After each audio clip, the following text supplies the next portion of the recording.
Olá, queridos irmãos, a paz do Senhor Jesus. Que bom que nós estamos aqui para mais uma pré-aula da nossa Escola Bíblica Dominical. Que bom que Cristo, nosso Senhor e Salvador, tem nos concedido mais esta oportunidade.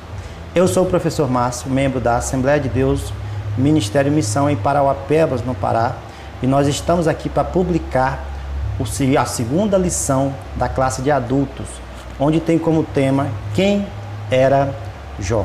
Antes de publicar, antes de falar sobre esta lição, gostaria de falar sobre o tema geral desta lição, que é a fragilidade humana e a soberania de Deus. Estamos estudando tudo sobre o sofrimento de Jó e o que Deus fez para restaurar a vida de Jó. Temos ensinamentos profundos neste ensinamento desta revista, dessa lição, a qual extrai riquezas, ensinamentos profundos da Bíblia Sagrada, especificamente do livro de Jó. Esta lição é comentada pelo pastor José Gonçalves, homem de Deus, um dos comentaristas da CPAD, e é com muito prazer e alegria que nós estaremos aqui para publicar esta segunda lição.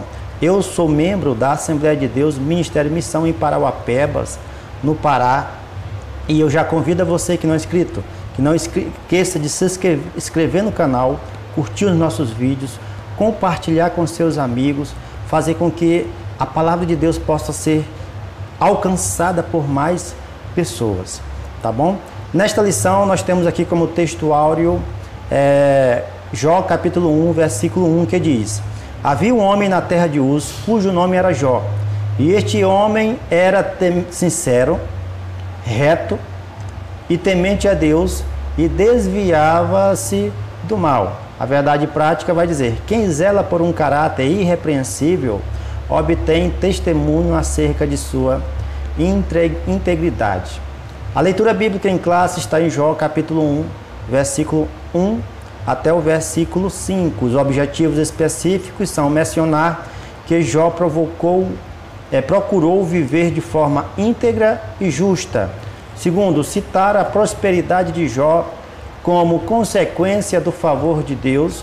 E terceiro, destacar a piedade pessoal de Jó como modelo para os crentes. O Jó foi um homem íntegro, reto, temente a Deus e que se desviava-se do mal. Jó também, ele foi um homem que tinha uma família sólida, conforme Jó capítulo 1, versículo 2. Também foi um homem materialmente próspero, conforme Jó capítulo 1, versículo 3. Ele também foi um homem que tinha uma família festiva. O capítulo 1 de Jó, versículo 4, vai dizer sobre isso. Ele também foi um homem que tinha uma vida totalmente piedosa. Além dele ter riquezas, além dele ser um homem maior, mais rico do Oriente, ele também tinha uma vida piedosa, é o que diz Jó capítulo 1, versículo 5. Também ele era um homem que tinha um caráter irrepreensível, testemunhado pelo próprio Deus. O próprio Deus dá testemunho pessoal da vida de Jó aqui na terra, é o que diz Jó capítulo 1, versículo 8. E já entrando aqui na nossa primeira lição, no nosso primeiro subtópico, primeiro ponto, melhor dizendo, vamos falar que uma das características que Jó ele tinha de diferente dos outros homens era a sua espiritualidade. Jó, ele colocava sempre Deus em primeiro lugar. Jó tinha Deus como primazia, primeiro e último lugar na sua vida. Além dele ter tudo, uma família sólida, ele ter riquezas, ter muitas posses, ter muitos servos e servas, ter muitos homens e mulheres que o serviam, um homem reconhecido pelo seu testemunho de homem bom nos seus negócios, reto em seus negócios. Mesmo diante de tudo que ele sabia que o lugar de Deus em seu coração deveria ocupar sempre o primeiro lugar. E isto fez com que ele tivesse no nosso primeiro ponto da nossa lição, que é ter um homem, ele era um homem de caráter irretocável. Este é o primeiro ponto desta lição. Íntegro, sincero, O caráter define que um homem, que uma pessoa é de verdade, não é verdade? Ele é visto a partir dos valores que governam a sua vida interior. O mau caráter define uma pessoa que não merece confiança, que é desonesta e que, portanto, não possui valores nobres. Então, um homem de bom caráter, que nem Jó tinha, era um homem que transmitia confiança para a sociedade. Um homem que tinha testemunho de fazer bons negócios na sociedade.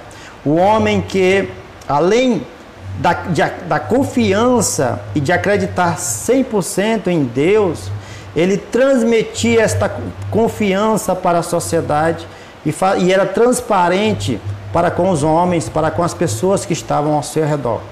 Ele demonstrava que ele era um homem temente a Deus, que ele era um homem que era reto em seus negócios, ele era um homem sincero em seus negócios e que ele se apartava de tudo que era ruim deste mundo, de tudo que era mal deste mundo. Isto é o que ele fazia. O subtópico deste primeiro ponto, ao qual vai falar que ele era um homem íntegro, que ele era um homem de integridade, a palavra íntegro vem da palavra inteiro. A pessoa ser íntegro quer dizer que a pessoa ele é completo em fazer as coisas que deixem as pessoas saber que aquela pessoa é uma pessoa de valor, que aquela pessoa é uma pessoa que merece ser valorizada, porque ela é uma pessoa que não tem falhas, que não tem erros na sua vida com relação à sua integridade, que não deixa a sua integridade ser tocada. O homem que tinha um caráter irretocável, um homem que tinha um caráter que era irrepreensível perante a sociedade. Isto é o que diz aqui ser íntegro no nosso primeiro subtópico. Também no original, a palavra íntegro, no hebraico, ela é traduzida como um homem inocente e que não tem culpa. Já no grego, a palavra íntegro, ela é traduzida e tem o significado de ser verdadeiro, um homem verdadeiro. Um homem que, apesar dos apesares, apesar das circunstâncias, apesar de tudo que acontece em sua vida, ele é um homem verdadeiro. O subtópico segundo nós vamos falar sobre outra característica de Jó, que era reto. Ele também era um homem reto, que no hebraico tem o sentido de ser justo e direito. É uma característica que se parece um pouco com integridade. Integridade é aquilo que a pessoa reto é aquilo que a pessoa faz, né? Essa pessoa é direito em seus negócios. Se a pessoa é um homem justo, que pensa em fazer justiça em seus negócios. O terceiro subtópico vai tratar também de outra característica de Jó, que é temente a Deus e desviava-se do mal. Jó é descrito como alguém temente a Deus, que desviava-se do mal. Estas palavras, de acordo com os termos relativos ao hebraico, traduzem a ideia de alguém que prestava reverência a Deus e evitava o mal. Ou seja, o temor a Deus, a pessoa ser temente a Deus, significa que ela não tem medo. Significa que ela não tem medo de Deus, mas significa que ela está adorando, reverenciando, honrando o Deus, Criador dos céus e da terra.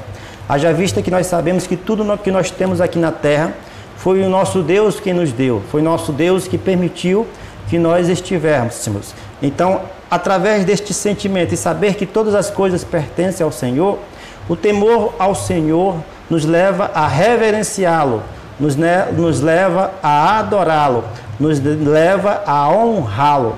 O livro de Provérbios, escrito pelo filho de Davi, Salomão, vai dizer que o temor do Senhor, ele é o quê? Ele é o princípio da sabedoria. Quem não tem este temor a Deus, quem não teme a Deus neste sentido de honrá-lo, de glorificá-lo, de colocá-lo ele em primeiro e último lugar na sua vida, sabendo que tudo pertence a ele, ainda nem começou a ser sábio, ainda nem começou a ser um homem sábio perante Deus e perante toda a sociedade. Ou seja, o temor ao Senhor, ser temente a Deus, tem este objetivo de fazer com que nós possamos, então, através da maturidade cristã, elevar a nossa espiritualidade em Deus e sermos cada dia pessoas mais sábias diante do Senhor. O segundo ponto dessa lição vai tratar o seguinte: um homem sábio e próspero, um conselheiro sábio. Há pessoas ricas que nem são sábias, nem tampouco prósperas. Pessoas possuem o conhecimento, mas não entendimento. Pessoas que têm conhecimento de algo, mas não têm o entendimento, não sabem se comportar da maneira correta, não sabem falar algo da maneira certa, no momento certo. Eu posso conhecer muito bem uma determinada pessoa. Eu posso conhecer como ela foi criada, que o nosso Deus criou. Eu posso conhecer esta pessoa como a sua personalidade, posso conhecer como esta pessoa é, mas há momentos que é preciso nós termos entendimento em sabermos falar as coisas no momento certo, na hora certa, para que as palavras possam fazer efeito. E quando a nossa lição vai nos dizer que este homem era um homem conselheiro e sábio, vai dizer que ele tinha o conhecimento de Deus. Deus tinha abençoado ele com entendimento. Por quê? Porque ele sabia se desviar do mal e ele sabia que esta vida aqui, ela se encerra. Esta vida aqui, ela é passageira. Ele era um homem que possuía muitas riquezas, tinha muitas propriedades, mas ele não se distinguia apenas somente a isso, somente com riqueza, ele não se distinguia dos outros homens somente por causa da sua riqueza. Ele foi um homem sábio e rico e próspero. A Bíblia afirma que Jó era o maior do que todos os do Oriente, conforme Jó capítulo 1, versículo 3. A palavra maior aqui, meus queridos irmãos, não se trata apenas de bens materiais, mas também de sua sabedoria. Ele era um homem muito sábio, muito inteligente. Ele era um homem que sabia discernir as coisas espirituais e sabia discernir aquilo que não era espiritual. Ele sabia, um homem que sabia definir até onde ele poderia ir e até onde ele deveria recuar, por causa da sua sabedoria, que era maior, a sabedoria maior do Oriente.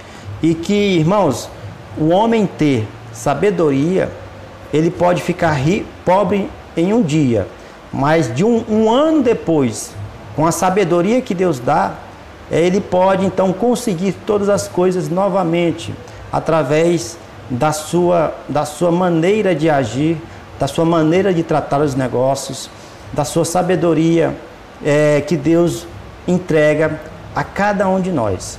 Subtópico segundo: o homem próspero.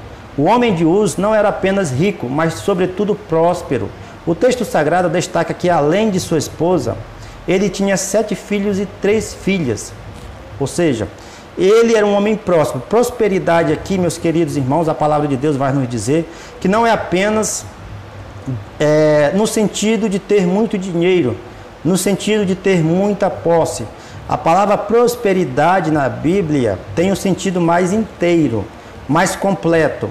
O homem que tinha riquezas, o homem que tinha uma família abençoada, o homem que tinha uma família com saúde, o homem que tinha comunhão integral com sua família, o homem que, além de ter condições de entregar recursos financeiros para sua família, era uma família unida, era uma família que se apartava do mal, era uma família que ele se alegrava pelos benefícios que Deus tem dado para a sua casa, para a sua família, ou seja, saúde, estado emocional abençoado, estado financeiro abençoado por Deus.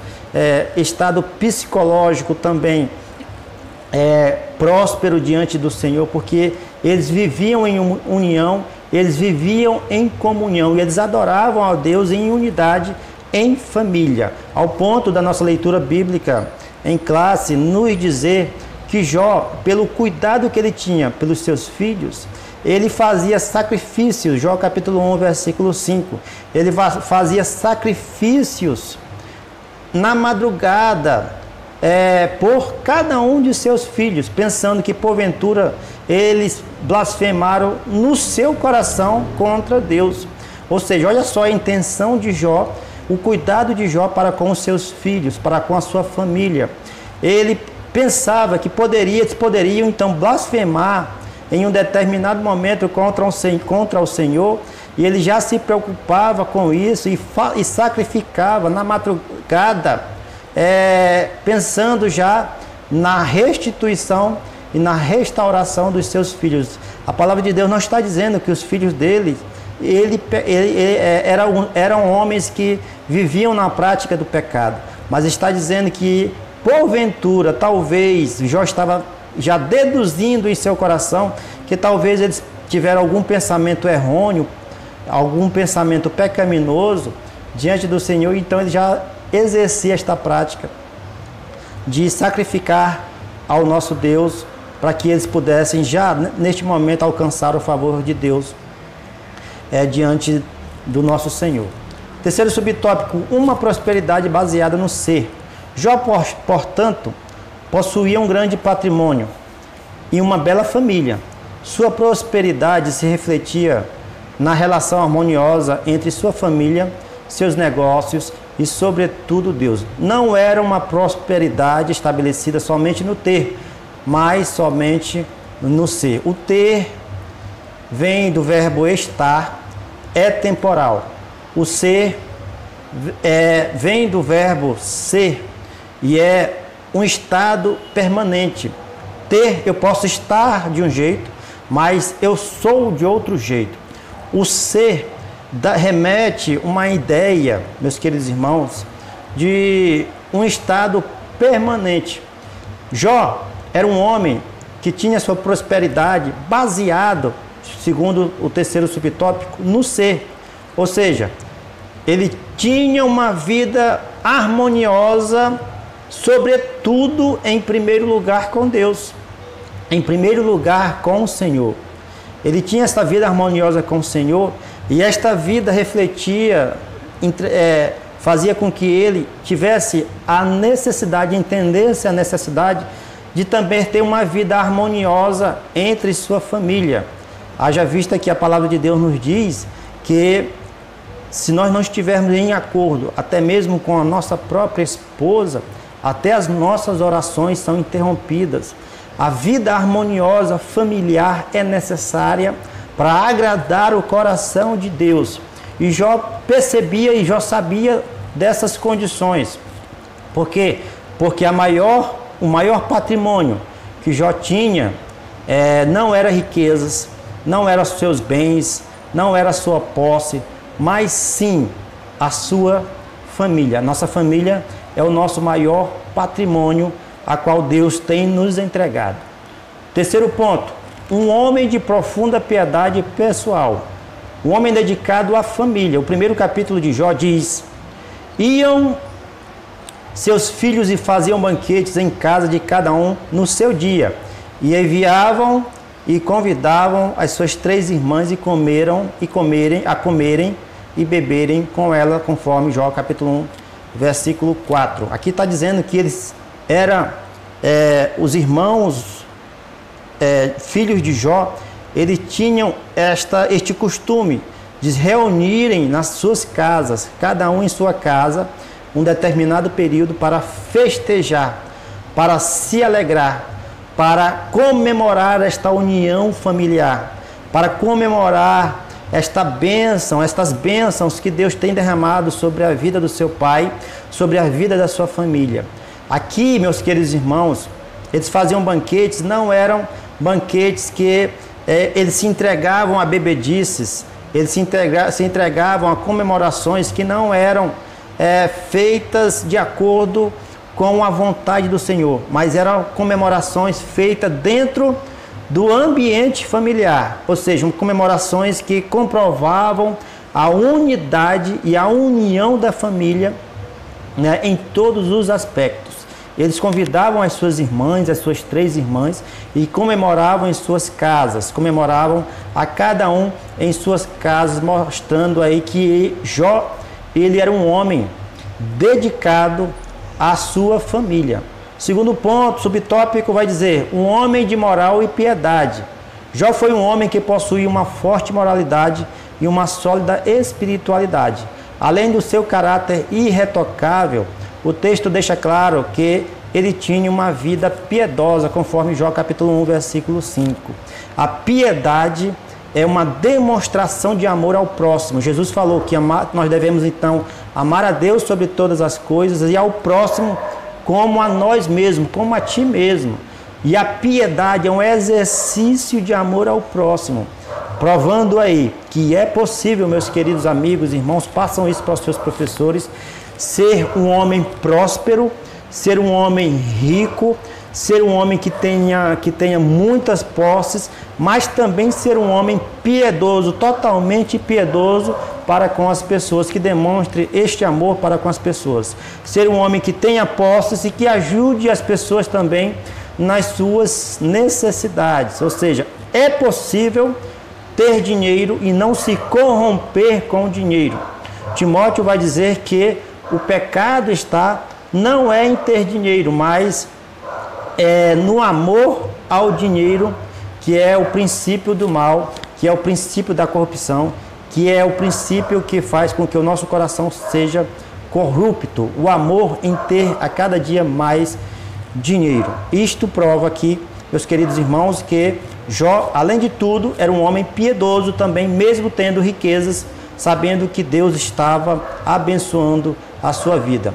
Jó também era um homem que tinha vida consagrada. A piedade de Jó está evidente no cuidado espiritual que ele tinha com os filhos. Jó sempre orava por eles. Sucedia que, pois, tendo decorrido o turno de dias dos seus banquetes, enviava Jó e os santificava e se levantava de madrugada e oferecia sacrifício a cada um deles. Então, aquilo que eu falei anteriormente, Jó ele praticava estes sacrifícios pensando, santificando os seus filhos, já no intento em seu coração, pensando que talvez eles poderiam ter pecado contra Deus em seus corações. Como prova disso, assim fazia Jó continuamente.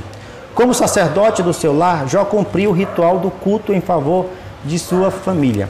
Nós, como servos de Deus, homens de Deus, pais de famílias, o que nós aprendemos com a vida de Jó neste momento é que, em primeiro lugar, meus queridos irmãos, passem isso para os seus alunos, professores, em primeiro lugar, um pai de família ele deve ser o sacerdote do lar. A todo momento ele deve ensinar a palavra de Deus, orar pelos seus filhos, meus queridos amigos, irmãos, orar pelos alunos da escola bíblica dominical, líder, professor que está me assistindo. Nós devemos praticar esse exercício de oração pelos nossos alunos, pelos nossos professores. Se você é superintendente da EPD, orar pelos professores das congregações, ser o sacerdote do lar, ser o sacerdote espiritual da sua comunidade, do seu grupo que você lidera. Este é um dos exemplos que Jó nos passa deste momento, que devemos então procurar a ter este momento de oração e sermos sacerdotes do nosso lar. A segunda coisa que Jó nos ensina é que mesmo diante de riquezas, mesmo diante de posses, é possível um homem ser piedoso, um homem trabalhar na obra, o homem fazer algo a mais na obra. Os recursos que Deus nos dá, Ele nos abençoa para que nós possamos então abençoar outras pessoas, abençoar aqueles que precisam, abençoar aqueles que necessitam de algo para poder pelo menos minimizar os seus sofrimentos. minimizar o seu sofrimento. E a terceira coisa que Jó nos mostra aqui, como pessoa, como nós estamos falando aqui de caráter pessoal de Jó, nas próximas lições nós estaremos entrando no sofrimento, sobre aquilo que Jó passou, o desenvolvimento total do sofrimento de Jó. Estaremos extraindo outras lições bíblicas para o nosso coração. Mas a terceira coisa que eu quero deixar aqui para os irmãos é que Jó, ele, mediante toda a adversidade, tudo que ele tinha, tudo que ele fez na sua vida, o homem de grandes negócios, o homem que tinha uma família para cuidar, o homem que tinha um grande patrimônio, ele não deixou que este patrimônio tomasse o lugar de Deus. Ou seja, Mateus 6,33, ele colocou esta palavra em seu coração: buscar a Deus em primeiro lugar, e estas coisas vos serão acrescentadas. Ou seja, ele não se preocupou com as necessidades, mas ele se preocupou em primeiro lugar em buscar a Deus, porque ele sabia que Deus é o provedor das nossas vidas e que ele estaria entregando aquilo que nós necessitaríamos, que nós iríamos necessitar.